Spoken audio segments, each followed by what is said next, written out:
first time I met Shane Warne was been in 1992, 93.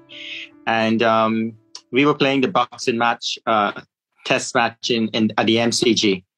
And just before that, we played the first test at the Gabba, and he was not in the lineup for that test match. I think Greg Matthews was the spinner, and they went for more of a fast bowling attack. And we got to the Boxing Day test match at the MCG, and Shane Warne just destroyed us in the second innings. I knew nothing about Shane Warne at the time. I was just starting off my career as well. So more concentrating on, the bigger names in the team at the time, Craig McDermott and Bruce Reid and those guys. And he came in the second innings of that test match. And I think he picked up something like 6 or 7 wickets. I'm not sure, but bowled amazingly. Bowled an amazing delivery to Richie Richardson, our captain at the time, through the gate, bowled down. And Shane Warne arrived. I think he played a couple test matches before that with no significant performance. So I believe that was the moment that Shane Warne sort of told everybody he's around. It was in the year 91, I think towards the end, that I played against him. Either towards the end of 1991 or beginning of 1992, we were playing a practice game against Prime Minister's 11. And here comes a stocky, strong, blonde guy, bowling leg spins. And like Brian mentioned, that the focus was on other bowlers. By then, I had played a couple of years of international cricket. So I kind of was more focused on the rest of the attack. But Shane came and bowled some incredible deliveries. He was obviously not as accurate as what he became towards the latter part of his career.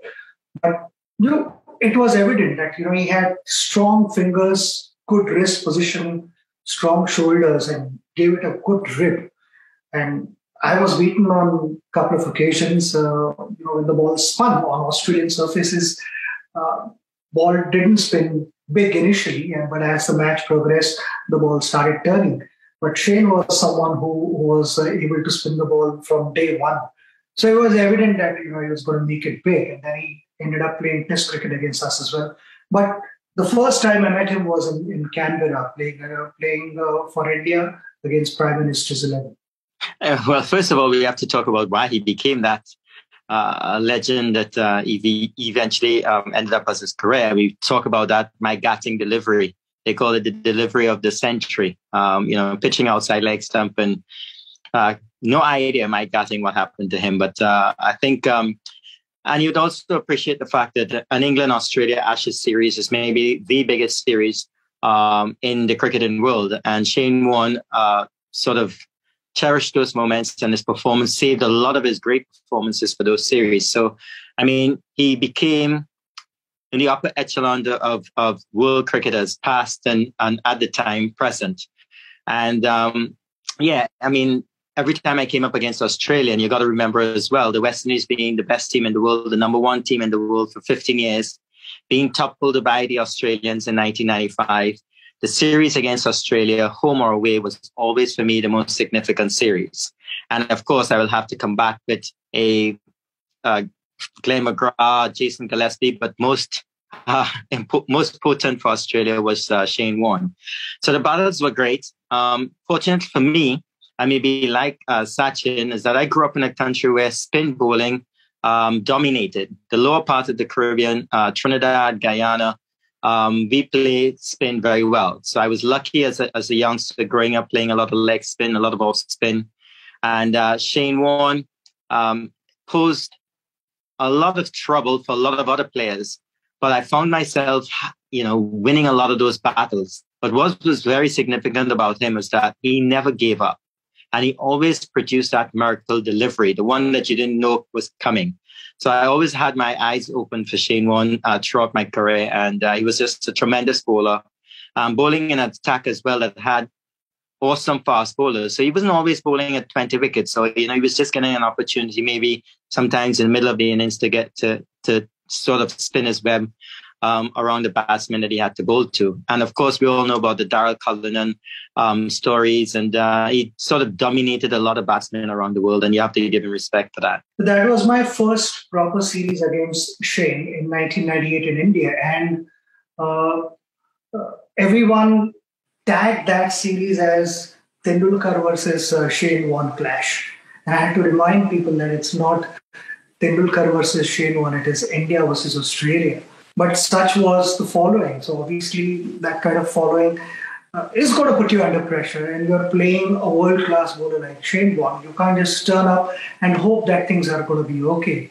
So one had to prepare properly, not just out being there in the nets, but also when you're sitting in the room, you have to kind of try and be a step ahead of what he would be thinking, because he was extremely good at putting pressure and playing mind games and trying to plan your dismissal. Like Brian said rightly, it didn't matter. You looked at his body language. One didn't know whether Shane Warne had picked up 4 wickets, 5 wickets, or he was bowling wicketless. Every delivery that he came and he bowled, he was a fierce competitor. So even if you were facing the second last or the last over of the day, one had to keep his eyes open, because he was always up to something and trying to figure out how could he dismiss you. So I felt in my career there were a number of good spinners that I played, but Shane was different. One of those very, very few bowlers against whom you could not hit the ball on the rise. There were a number of spinners against whom you could go and play the ball on the rise. When you were batting well, you could still go and play those shots. But Shane was someone, if you did not get to the pitch of the ball, there was no way one was expected to go and drive on the rise.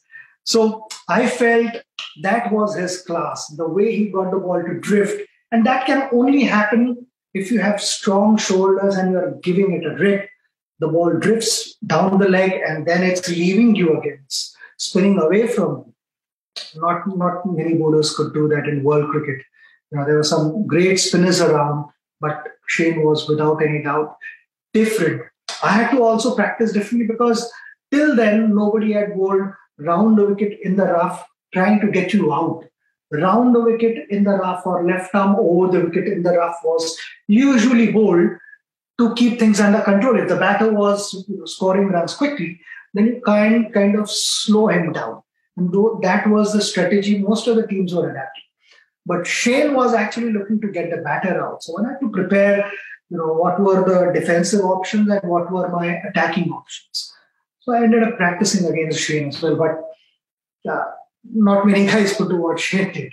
Yeah, well, Shane was someone who I spent a lot of time with. If I'm visiting Australia, he'd reach out, or I'll reach out to him. We'll get a game of golf, and it was always time for a game of golf with Shane Warne. I just remember the last time I was in Australia, which was the end of 2020, early 2021 for the Big Bash and the series India versus Australia. We spent some time together on the golf course, of course. And at his home, he's someone who's always welcoming. You can get to Shane Warne's house at any point in time. He's always there. And that was the last time I sort of physically saw Shane Warne. But we have of course, sent greetings for Christmas recently. As you know, he has a 708 gin, which I love. It's a great tasting gin. And he's someone that, even though our careers have finished many, many years ago, he's easily accessible to someone like myself, or for anybody, for a matter of fact. And I pick up the phone, I send him a text message or Instagram message, and he's going to reply immediately. And that was sort of a great relationship to have with someone so huge, such a legend, such a king, someone who you felt was, gigantic when it comes, in the world of sport. And it's unfortunate what has happened. Very sad, and for his family, his very young family, his kids, his parents still alive, and it's a weird feeling that he's gone. You felt that we are all going to be around for a long time, but it's not the case. And I think that he rest in peace. But it's been an awesome relationship that I enjoyed with him for the short space of time he had on Earth. Yes, I did. Actually, after the last IPL, I went to England and I spent some time in London. where we got in touch with each other and also planned a round of golf. It was fun. I mean, Shane was around. There was never a dull moment. It was full of entertainment, full of jokes, and those mini battles, those mini competitions that we used to have. And I realized that it was not just the spin, but also the swing came naturally to him. He was a good golfer, and I hate saying he was a good golfer because it's hard to accept what has happened, and for us, he'll continue to live in our hearts. Uh, it was a physical meeting which I enjoyed with him in London, but even post that, I remember my last message to him was when he met with a bike accident. And I said, I hope you're okay, everything fine. He said, no, I just took my bike out for a spin and it skidded and I'm injured, but I should be fine, whatever. So my response to that was, you could spin the ball the way you wanted to, but taking out your bike for a spin, my friend, isn't a good idea. So to which his response again was, golf on painkillers for 4 or 5 days and I should be okay. So Shane had this tremendous attitude towards life, always positive and always welcoming. Uh, it's really hard to accept that he's no more amongst us. And it's so tough for his family and friends. My condolences to all his family members and friends. It's going to be tough. I mean, we will continue missing him. Uh, it's hard to put in words what I feel, but uh, all we can do is pray for him and may his soul rest in peace.